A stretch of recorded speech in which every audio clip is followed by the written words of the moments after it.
This is More Than Before with Nathan Cook. Hey everyone, I am super excited for our guest today. He is a competitive body flyer, skydiver, and he's also the general manager at iFly in New Jersey right now. And he is absolutely an awesome guy. Super excited to have him on the show today. Get to know a little bit more about his story, but also kind of get to know the man behind the success. I mean, you've had quite a bit of success. So welcome Spencer Lebinski to the program. Spencer, how are you doing today? I'm doing great. How are you, Nathan? I'm doing awesome. Hey, brother, it is so good to have you on. You know, it's funny. We worked together for a short stint a number of years ago when I was going through a searching moment of my life. And I thought, man, I should go get a part-time job while I'm doing my own coaching thing. And I thought, man, you know what I should do? I should get a job working at something that would be fun. And what did I do? I applied for a job at iFly, which is an indoor skydiving place. Spencer, I'm curious for you. You've had a long laundry list of kind of extreme things that you've done. And I want to know, kind of growing up, what kind of got you into that? Because I don't think you wake up one morning, I mean, maybe as a boy, maybe you woke up and you're like, you know what? I want to jump off of really tall things as high as I can and see if I survive. Like, where did this come from? You know, yeah, my childhood, we always spent time out in the woods and exploring the nature. I grew up in the middle of nowhere in Illinois, basically surrounded by cornfields, and we had five acres, so I got pretty much free reign, and I was able to go and experience just outdoors and just messing around as a kid. Through that, I pushed some limits, and my father will definitely attest to that. But I've always been kind of drawn to doing things that not everybody does. And when I got into the world of skydiving, when I turned 18, I jumped out of an airplane just like anybody can when they turn 18. Had a lot of fun, and went off to college, and I didn't have money to continue that. And then about halfway through college, I got actually laid off from one of my summer job at a wastewater plant. And, I was just looking around for a new job. And the company that I did my jump with, they were relocating, massively expanding. So I said, they probably need some help. So I shot them an email, cold email, and 48 hours later, I was hired. Saw everybody coming down on the first day, big smiles, some of the coolest things ever. And I said, I got to do that. Gave them all my money, all my time, and pretty much worked for free that entire summer. That's how I got into the skydiving world. And through the skydiving world, I have met so many incredible people that has opened doors for opportunities, whether within skydiving or different adrenaline sports. Yeah, I think it's really interesting that you mentioned adrenaline sports because the types of people that attract adrenaline sports are really fascinating to me. I surround myself a lot with freedivers right now. Freediving is one of the most dangerous sports from what I've heard from people. Hopefully my wife is listening to this episode. Yeah, there's a lot more air when you're coming down from the sky than there is underneath the water, right? But the ocean's scary, man. I will say the transparency, the realness of people that you get to spend time with in these environments, adrenaline-rich environments, is really quite fascinating. Over the years, you've gotten to meet some pretty cool people. What has been kind of your experience with people in the extreme industry? Do they seem more chill? Are they more like that? I think typically when someone thinks of an extreme sport, they think of someone that's like so high on octane and they're jumping like and they're ready to go, right? And not to say that they aren't. Yeah. But I don't think that categorizes the majority of people that are out there. No, that's a great bring up. And so, going back to like skydiving and even just like I've done kiteboarding and a few other paragliding, parasailing, all that good stuff. It's a crazy mix of people. On a single skydive, I have somebody who's a lawyer, a prominent lawyer making well over 6 figures, maybe even 7 figures a year. And, we're jumping with somebody who just scraped up enough money to get that one jump today. It's a very interesting thing that, these sports really bring different people together for the love of that sport. Just like with free diving, I'm sure there's plenty of different personalities and whatnot and backgrounds that come to do that. But what really brings everybody together is that sport in of itself. When we're skydiving, there's no judgments about your life story, about your whatever's happening in your life. It doesn't really matter, because when we're falling out of the sky for 45 seconds, we're focusing on each other and the goals and the plans that we want to accomplish. I think it's fascinating you bring up the 45-second drop, because isn't it true that when you're in a situation like you have that high adrenaline, you're not thinking about your mortgage payments. You're not thinking about the fight that you had with your spouse the other day. Yep. You're not thinking about the day-to-day things that we're going through. Everything checks out. I'd be curious, and you can speak to this here in a second, but I'd be curious of when that moment takes place. Like, is it when you're getting in the plane and all of a sudden you realize that it's real, that you're taking off the runway? Obviously, you're more seasoned than most people, but when is it that you're no longer thinking about the general aspects of life and you actually just start being in the moment? But then also, I'm curious, what kind of takeaways from your jumps have you gained over the years? Because it truly is a moment where you are just there. And maybe the first time someone gets down, they're just like, oh my gosh, I made it. I'm not dead. I love life. And they're kissing the ground, right?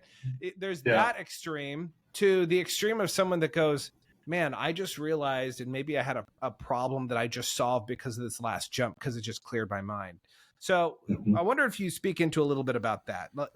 At what point does that happen for you? And what are some of those takeaways that you've gained over the years by going through the process of a jump? The moment that freedom and that clarity happens, I would say is like as soon as your foot leaves the airplane. On the ride up and everything. Yeah. But on the ride up, it's roughly about 20 minutes to get to the altitude that we jump from. Usually it does give you a little bit of time to think. And that's actually when I really do reflect on, why am I doing this? What the heck am I doing? I'm about to chuck myself out of a perfectly good airplane. And then as soon as I leave that airplane, it's like, oh, duh, this is why, So, so I would say as soon as I jump out, that is my pure focus, to have fun in free fall and then get safely back on the ground. Nothing else matters. All the work problems, they all fade away. And that's one of the things that really drew me to skydiving as well, is just that, you can take that break from life and just really enjoy nature, really enjoy the people that you're around, and potentially accomplish a goal. And then to your second question, some of the things I've learned, first and foremost, it's a team sport. This is, your success is reliant on other people. Your safety is reliant on other people, and we all have to have trust within each other, that we all know what we're doing and what we're capable of doing, and getting that trust together, and just realizing that it is 100% a team sport. Whether you're jumping with one person or, on my world record, we had up to 95 people in the air at the same time. That's been one of my biggest takeaways. And honestly, everything in life is a team sport. You need some sort of support system to help you, guide you, and move forwards. I think a lot of people don't see life as a team sport, right? We live in a culture nowadays that tells us, well, it's all about you. You got to pull up your boots from your own bootstraps. You make it happen yourself. You don't rely on anyone. You can't trust anyone. And the reality is, the older we get, the more we realize how untrue that is. The need that we not only have for other people, but we truly desire it in our lives. And in a world where we feel so disconnected from other people, it's so important to feel and be a part of something, to be part of a team. And I love how you say that this whenever you go out on a jump, whether you're the person that's taking someone or whether you're the pilot or whether you're the chute packer, because if I remember correctly, you started your job as the chute packer, right? Yeah, that was my primary job for about 2 years. Yep. You're a member of the team. And, I'm curious, when you started doing that, I love that you got into this as the chute packer, which I think I'm not so keen on all the aspects of skydiving, but I'm guessing the chute packer is exactly what it sounds like. You're packing the chutes, right? Yep. And everyone relies on you.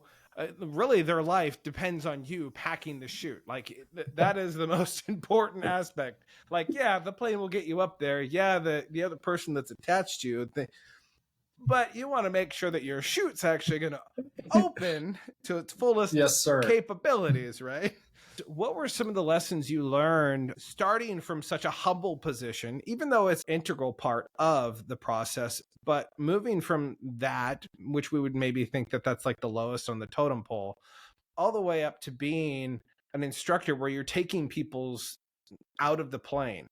What were some of the lessons along the way of gradually getting to that point? Because I think a lot of people today think overnight success, right? What can I do today? Like, I want to get my certification and I want to be able to go take my friends out skydiving tomorrow.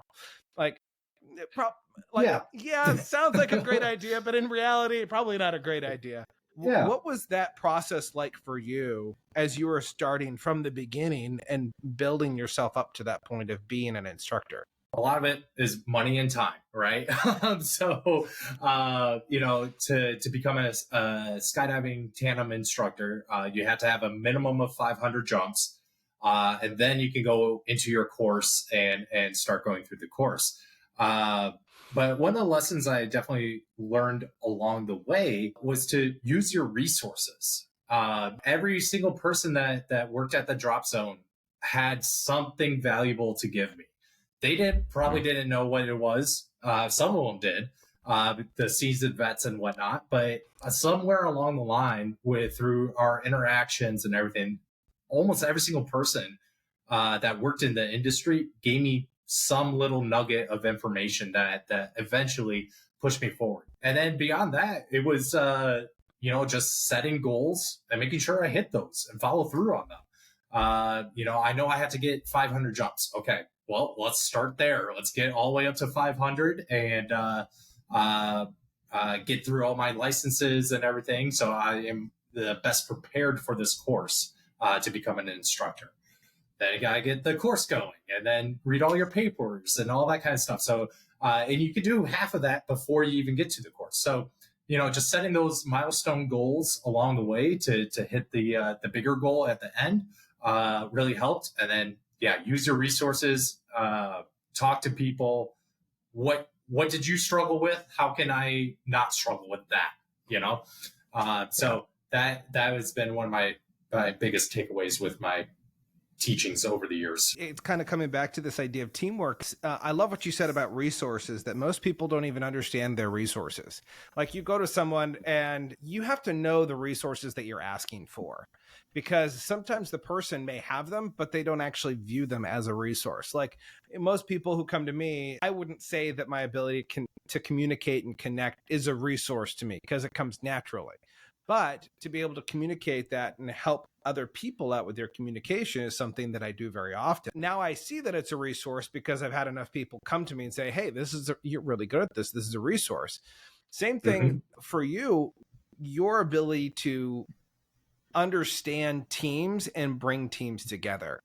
You mentioned earlier about a world record that you were a part of. I want you to talk a little bit about that, because I don't think we meet a lot of people that set world records. Tell us a little bit about what that world record was. But I think what's really interesting about this world record is that it requires a lot of planning, a lot of teamwork, and a lot of trust, because you have to trust every single person that's a part of this particular process. So tell us a little bit about what the world record was, how important teamwork was in terms of getting to that point of breaking that record. The world record is the world head up vertical formation. is how it's titled. So we were in an orientation as if you were sitting in a chair. We call it sit flying or head up flying. There was ultimately 72 of us that were able to complete the formation and set the new world record. Previously, it was 55 people. Leading up to that jump, man, yeah, like you said, there was a lot that went into it. On my personal side, I had to go to a training camp. So I had to fly from San Antonio to Phoenix over Thanksgiving weekend, spend about $2,000 to be a part of these jumps and really start to get into these bigger formations. Luckily, I got what we kind of consider a golden ticket. I was already approved to be on the world record team after that training camp. So I was able to come back in April, and we were attempting to go for 100, but we had to slim it down just because we were running out of time. And then what actually went into it, man, so much. But before every single jump, we would what we call dirt dive. So we are setting up in the landing area. We had 5 different airplanes. Everybody's in their own little airplane. And then we would all walk out as if we were flying and come together and see that sight picture, see what the end goal actually is. Shout out any reminders and whatnot. And then practice when it was time to get away from each other so we could safely open our parachutes as well. So we did that every single time we jumped, and we spent about 30 minutes every single time. How many times did you actually go through that process of the practice for that? I I believe we got it on jump number 12. So it wasn't like 2 jumps and you got it, right? No, not at all. Not at all. And so the week that we were attempting this world record, it was like the 1 week in Arizona that it was cloudy. And we do have to follow visual flight rules. So if it's cloudy, we're not allowed to jump through clouds. So we had some weather challenges and whatnot, but ultimately we had about 2 days total to get all these jumps in. So we started at about 6 a.m., went all the way till sundown. And we started, I believe, with 92 people on the jump. And we noticed that, a few people weren't making the cut. So we asked them to sit down. And one of the unique things with these world records is you have to plan everything, and everything has to come together exactly like what you put it on paper. Where I had to be there. I couldn't just trade places with somebody else if they were closer or whatever it might be. Yeah. So there's quite a bit of one precision to it then. Very much so. And it's very confusing because especially the head up record, you actually upside down till you get to the formation, then you have to flip over. And so your sight picture completely changes as you flip to the head up orientation. But so then we whittled it down, and then we noticed that today's the last day. Tomorrow's going to be a weather day. And we got pretty much 2 more shots at this. We were very, very close on the second to final shot, and we were landing. I was typically the last person to land. I was actually the lowest jump experience on that record. I only had like 470 jumps, and I'm holding out to people that have like 20,000. It's awesome. When they say riding on the coattails of giants, like you, I remember. I wasn't even on the ground yet, and I could hear over the loudspeaker, "You guys, we have 20 minutes until we have to be in the airplanes. We get 1 more shot at this." And then we actually finally did it on that final shot. And then it was a big party at the end of the night. This is that formation right here, right? Yes, sir. Yeah, that is our 72-way head-up formation over Eloy, Arizona, at Skydive, Arizona. You being able to do something like this is pretty spectacular, because I think most people getting out of the plane, the first time you're kind of freaked out, but to have the precision to be able to do something like this, to have so many people coming together and to have a common goal and to reach that common goal is pretty spectacular. I think you mentioned some really cool things. The amount of labor and work that went into it, the amount of time it took to go into it, but then also the fact that things didn't go according to plan, right? Yeah. All of a sudden you have clouds and you can't actually jump. because it's literally restricted to be able to do that, and there's good reasons for that, right? Yes, yeah, definitely. You don't want to come through to cloud and then have an airplane right there. Yeah. And just my luck, that's probably what happened. So I find it really fascinating, though, because your life really has been a huge teamwork piece. And I want to talk a little bit more about teamwork where you currently are right now here in a second. But I'm curious, has teamwork always kind of been one of those things for you in your life that you've always naturally brought people together around you? Like when you were back home and you guys were, going out in the woods and doing things that maybe got you in trouble, and you said, I love how you said, yeah, I pushed my limits. I wanted to ask, did you actually find those limits and maybe a couple things, maybe a couple trees? Definitely a few times. But were you a lone wolf growing up, or did you always have this sense of like community of bringing people around you? A little bit of both. Like I said, I grew up out in the country, so I didn't have a lot of friends that actually lived anywhere near me, a few miles down the road at best. And so, yeah, I was a little bit of a loner, but I was in Boy Scouts throughout my entire childhood, and I did reach the rank of Eagle Scout. And I definitely realized I was more of a leader and somebody that if nobody's taking charge, I'm going to be the guy that does it, and let's get this, whatever it is, done, or let's make a decision, and move forwards together. And I'll support you and back you, and I'm going to help you too. So yeah, it's a little bit of both, but I would definitely say, I've always been drawn a little bit more to leadership. I like to think of myself as an introvert until I clock in at work. And then for some reason that just comes out of me, and I love it. What's really interesting is skydiving is a thing, indoor skydiving kind of a thing, but body flying, man, that is something absolutely spectacular and really cool to watch. How did you not necessarily make the transition, but how did you get into the body flying world? Like what was the draw for you going from high jumping out of a plane to going into a wind tunnel and being blown at hundreds of miles an hour so you can learn how to actually use your body in a way to fly? I got into iFly through one of my resources, talking to people around the drop zone. Somebody that went and worked, actually, I believe you know him, Timmy Hunkler. We were skydiving together, and then he started working for iFly, and he brought me in. But what really drew me to the job itself is giving that experience of flight and giving that freedom of flight and delivering the dream of flight. Everybody has had a dream where they've woken up and they've been able to fly in their dreams. We can make that a reality. And that really drew me in. And then once I started actually taking people and teaching people, seeing those light bulb moments when everything just kind of falls into place, they finally understand the skill, whatever we've been working on, and they can do it repetitively, fast, no problem, and we can move on to the next thing. So, just seeing those light bulb moments really kind of kept me around, I would say. You went from instructor, and then you slowly moved your way up into general manager where you are right now. Mm-hmm. My journey started in 2014 in Chicago.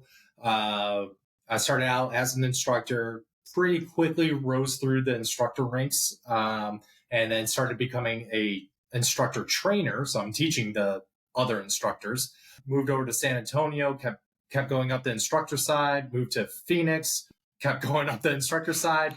And then I actually had a back injury that, it was very, very, very slow to recover. That was the time that I had to kind of look myself in the mirror and figure out what was next for me. I still enjoyed the company. I still enjoyed everything that we did. I fully stand behind the product. So I went to my boss and, kind of laid it out to them and said, I can't physically do this, but I want to be a part of the team. So they found some room for me in a more management role. And then the rest is kind of history. I started working my way up, moved up to Portland, worked with you, made it to GM before 2020 hit, and then went back to Phoenix. Then I'm over here in Jersey as the GM. Yeah.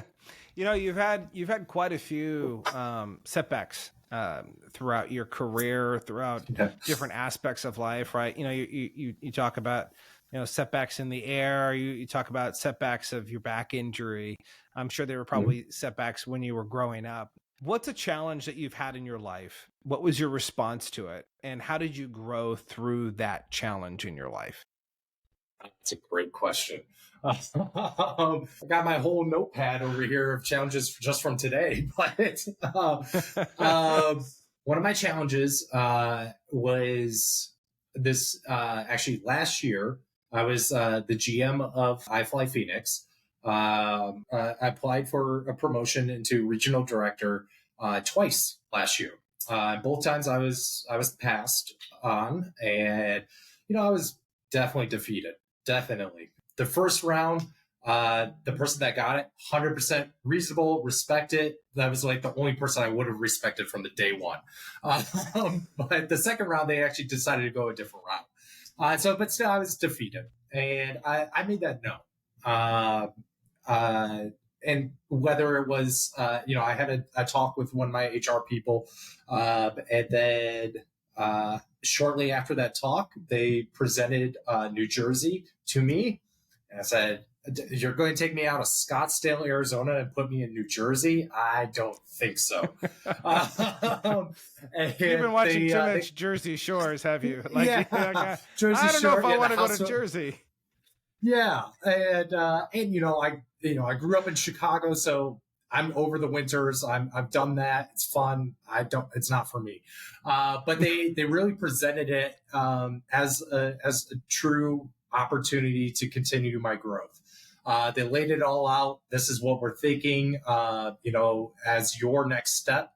If you want to do that, you need to learn from this person, and they live over on the East Coast, so you need to go work with them. Obviously the money, there was a money factor to it too. They were able to get to the magic number that was in my head and make it happen. So that was one of the challenges. And then here we go again. We're uprooting our life for iFly again and moving across the country. Luckily, I've had my wife has been very, very, very supportive throughout my entire career. And we were able to make the move, and everything's pretty much on track for that development piece that was promised to me. Teamwork thing really keeps coming up into my head as we're talking, but there's this team aspect that you have in your life, and I would imagine that probably one of your most relied upon team members is your wife, right? Because you guys have been together coming up here on 7 years, right? You said. Mm-hmm. Work and the transitioning from one place to the next, the constant, oh my gosh, are we doing this again? And there's always this feeling of like, there's a sacrifice to get to the next thing, right? In order to get to that next thing in your life, you always have to sacrifice something, whether that's comforts of where you are, whether that's a paycheck or, fill in the blank. There's always some kind of sacrifice in order to get to that next echelon. How have you and your wife navigated these waters for so long? Because it's very rare that you find someone who's been married for almost 7 years and they've worked their problems out. They've decided to continue moving in the same direction, especially when I would imagine that maybe your wife isn't like the huge skydiver that you are. Maybe she is, but you probably have differences of hobbies and things that you guys like. And so how has that played a huge role in your development over the years of kind of understanding who you are, but then also this role that you have that you play as her husband? I mean, there's been a lot that not only both of us have sacrificed, but definitely her. She's uprooted her life and, new friends, new jobs, new everything for me and to follow my career and keep pushing forwards with mine. And now we're getting to the point that in her career, we have to make these decisions a little bit more carefully. She's been able to work her way up a bit. She works for Whole Foods now, and she has opportunities in front of her.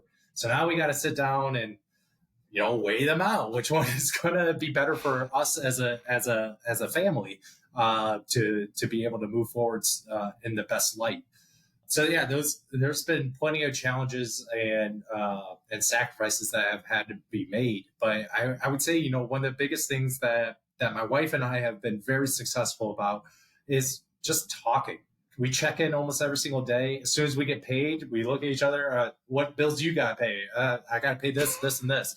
Okay, well, hey, one of the things that we did when we first got married, we dumped all of our money into one account. We only have one account for both of us. That's it. So that forced us to communicate about money, which is, I'd probably say, 50% of relationship issues for married people. Huge.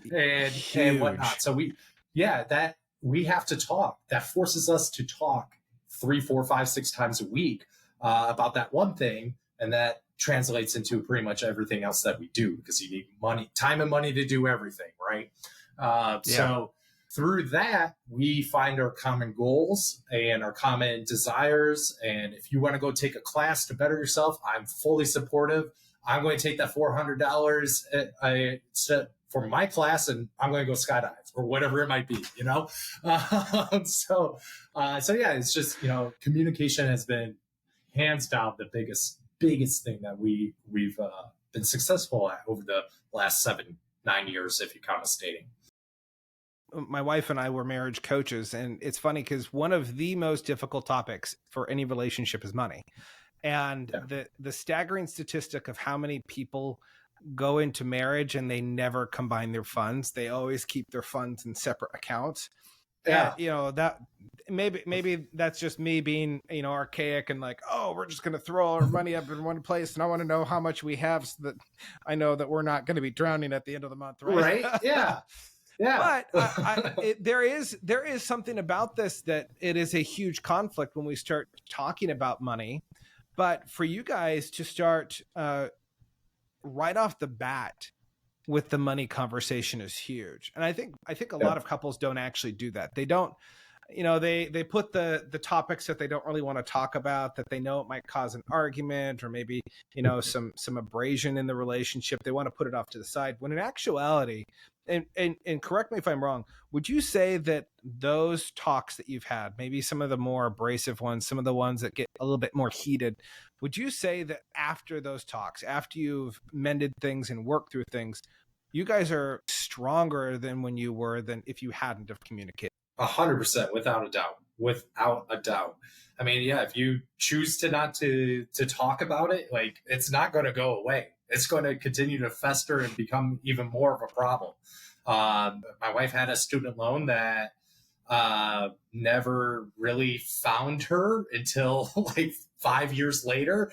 I hate those heat-seeking student loans. Yeah.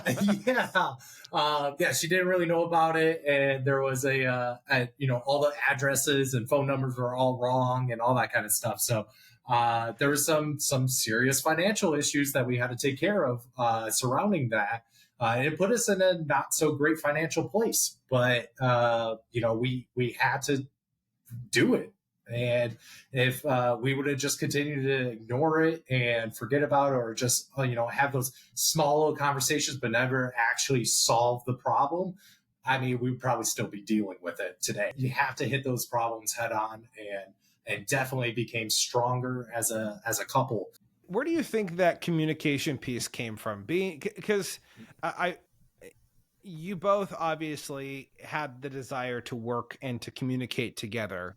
But I'm curious, from your side of things, where did you learn that ability to have those tough conversations, to actually have the conversations that need to be had? Because what I find really interesting, I'm lucky that I've had the opportunity to know you and see you in difficult situations where you do cut out the BS. You go straight and you say, hey, look, here's what's happening. I'm not going to hide things from you, but here's what's going on.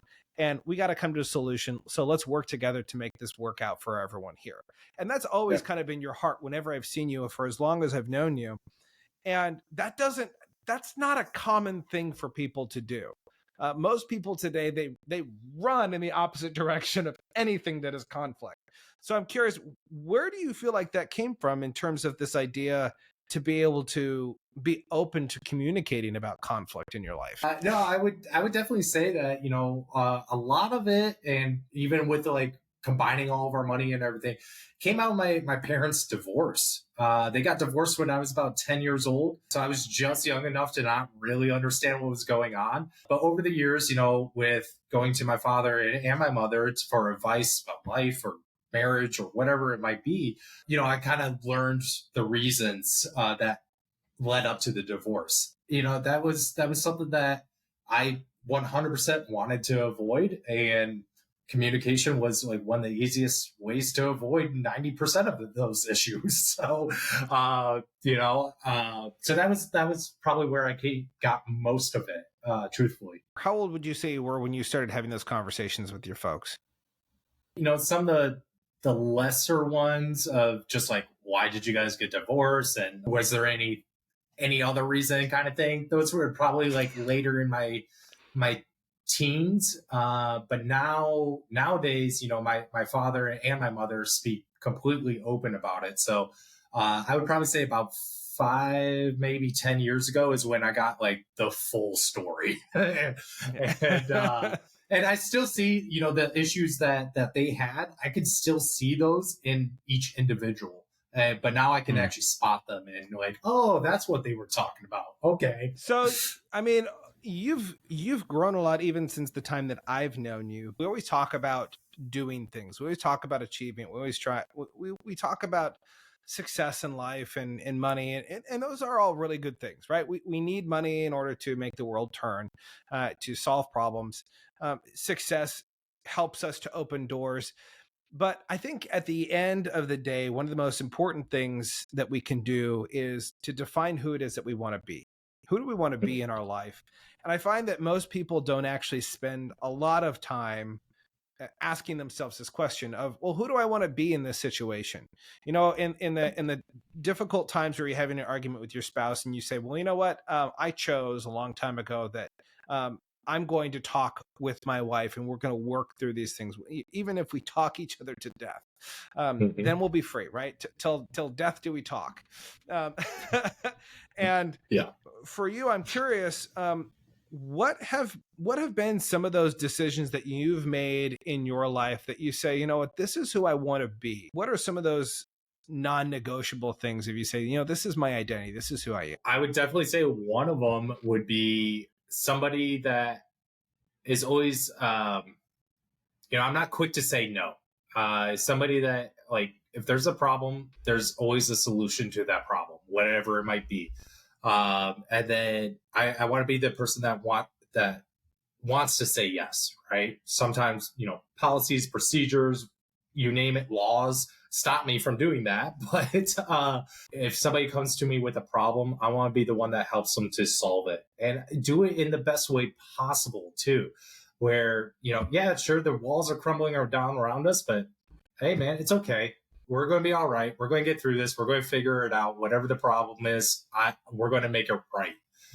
That's been one of my biggest things, especially when I'm customer facing, but even with my employees and my wife and my friends and everything, I want to be the one that helps you get to whatever it is that you need to do, whether it's coming in a fly, get to, the train on time, whatever it is, let me be the one that helps you. What has been the hardest thing for you to say no to, right? Because I love that you say the yes. And in order to say yes as many times as you're able to, there always has to be a no somewhere along the way, right? And so I'm curious, what for you has been maybe one of the harder things that you've had to say, in order for me to continue to be in alignment with who I am, in order to continue to be that person that says there's going to be a solution, I'm going to walk with you in the solution. You've had to say no to some things along the way. What are some of the harder things that you've had to say no to, but you're glad that you did? Most people would say management. But no, that's a great question. I mean, man. So I did have an opportunity to potentially go into more the sales side of our business, where they're doing direct sales and B2B sales and hunting down leads and all that kind of stuff. And that's definitely something I'm glad I said no to. That sales and pure sales takes a certain kind of person. And, I'll sell things until I'm blue in the face, but that level of sales and where 95% of your paycheck is tied to it, I'm glad I didn't do that. And yeah, I saw myself more as a leader of a team, and I'm very glad I pursued that route rather than going into the sales route. Would you say then, because you said no to that, you were able to say yes to leadership then? Oh, 100%. Yeah. If I would have committed to sales, like it would have been a completely different growth and training and all that kind of stuff. And actually during when COVID hit, our company got rid of 90-ish% of our sales force. I was one of the lucky ones that was a general manager and was able to stay with the company and continue to move forwards with them, and get them out of COVID and reopened. One of the things that I think is interesting about your story is always this ability to step out into kind of the unknown, whether you're ready to do it or not. I love that, on your jump, multiple jumps, but specifically the world record. I recall you saying, well, I wasn't the most experienced. In fact, I was the least experienced person there, with 400 jumps under my belt versus the next person with 20,000, right? Yeah. and there's something to be said about being willing to jump when you're not ready. Because a lot of people are waiting and they're waiting and they're waiting. Getting into an industry that maybe they're not 100% certain about. That's not to say that you jump blindly into things, right? There's a reason why you don't jump into clouds. You got to be able to see what's below. But there is something to be said about taking chances, jumping in, and making the most of every single experience. Spencer, what would you say to the person who is currently in a stagnant place where they just don't feel like they're happy and they feel like they should make a jump and they're just not jumping because of fear? You deal with fear day in, day out, probably more than any other person I know. You deal with fearful people all the time. How do you help people overcome that fear and to make that first step to jump? First, for the people that are kind of on the edge, thinking about jumping, do it. Just do it. It's awesome. I've always been somebody that chases opportunities, right? I want to try. I'm always been inclined to try new things, whether it be food or an experience or an activity, whatever it might be. I'm down to do it. Let's go. And then only once I tried, then I can tell you if I actually liked it or not, and if I want to continue to do it. There's been plenty of things I've tried in my life that I'm good. I'm not going to do it again. But then, I've really seen that it opens up your horizons. And, just moving around the country with iFly, that's always been a jump, I'm really comfortable back home in Chicago, but San Antonio, I guess let's try it. Let's see what happens. Yeah, I've always been somebody that's just like, let's see what happens. And then I love faking it until I make it. If you could put on the suit and put a smile on your face, you're halfway home. It's the attitude that you go into these experiences or these jobs or whatever it might be in your life, that really, really, really drives it all together. It drives it home. So you have to have the right attitude when you go into these things, but try not to let anything stop you from trying those things. If it's time or money, if you are serious about this opportunity, you're going to find a way to do it. Just like the world record. I mean, I probably put about $7,000 into it. When it was all said and done between travel and jumps and all that kind of stuff, I didn't have that money, but I found it because I had an idea in my head that I wanted to accomplish, and I figured out a way to make it work. It's such a great lesson because a lot of people don't understand it, that the resources don't come until you take the step towards what it is that you want. 9 times out of 10 in my life, I don't have the resources to always take that next step. But when I do, the resources start falling into place. That doesn't mean go take a, like a $30,000 loan to go crazy with something. You have to have some prudence within this, but there is something to be said about taking that step out. And I love that you talk about that because it's true.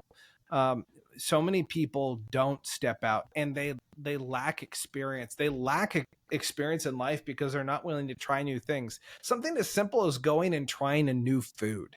Like it's surprising to me how many people aren't willing to try something new. And what it does, whether you like it or not, it opens up your mind to newer experiences. It's the yes and. Here is one more thing that I've tried. Here's something I may not like it, but I now know that I've done it and I've tried it. And you'll find a lot of things that you actually do love and like in your life. Before we wrap up here, Spencer, there's one thing I do want to ask you, because I love that you talk about attitude and how important attitude is as you show up through different experiences. Most people, I would say all people, because they're human, we have experiences in life that are challenging, that are frustrating, that are hard. But you have this demeanor about you where you're always lighthearted, you're laughing, you're happy. Maybe there's some times where someone might catch you off every now and then, because we know we're human, we're not perfect. But happiness being a choice is a huge philosophy in your life. Tell everyone here a little bit about, how do you make happiness a choice when the world seems to be falling down around you? And I think that's happening a lot around us right now. People are having a hard time paying rent or finding a job, or, fill in the blank. People around us are just really struggling in areas of their life, and they're having a hard time with the situation, dealing with it, and being positive, being happy. How do you make that choice to be happy in every circumstance? Definitely. So first, I'm glad that you've brought up that happiness is a choice. That is something that I probably say once a month in my team meeting, in our monthly team meeting, and then probably several times a week with my employees when they're coming up to me upset about whatever it might be. And I just remind them that happiness is a choice. You have to choose to be happy. If you focus on the negatives, that's all it's ever going to be. That's going to be your life. It's going to be negative. It's going to be not fun. It's not going to be something that you want to wake up and go to work. And no, don't do that. You gotta find those silver linings within the problem, the issue, whatever it might be in your life, and hone in on those, celebrate them, maybe write down a list of all the negatives and figure out how to turn those into positives. So there's been a lot of things that happened in my life that has, in the moment, it has sucked and it was horrible. It really, really was bad. But then, 2-3 years later, I remember about that and I reflect on it, and wait, that was actually a really good experience. So there's a lot of bittersweet within life, and half the time you're not going to find that sweet part until way further down the road. Don't wallow in the negativity. If you need a day to just take a break, let that happen, but start tomorrow with positivity, happiness, and a plan. Happiness, positivity, and a plan. And I love what you're saying. I've heard it said a lot. You find what you're looking for. If you're looking for the negative stuff, you're going to find the negative stuff. If you're looking for the happiness in life, if you're looking for the positive stuff, you are 100% going to find it. So, Spencer, I really appreciate you jumping on today, being able to share experiences from your life, who you are, and really who you show up as. If someone wanted to follow you, Spencer, where should they go to follow you? Is that Instagram? Yeah, I'm on Instagram. My handle is FlySpencerFly. I love that. And for all of you listening, make sure to like, subscribe, and share this episode with a friend, because I think it will be inspiring and truly make someone's day and remind them to be happy, because happiness is a choice.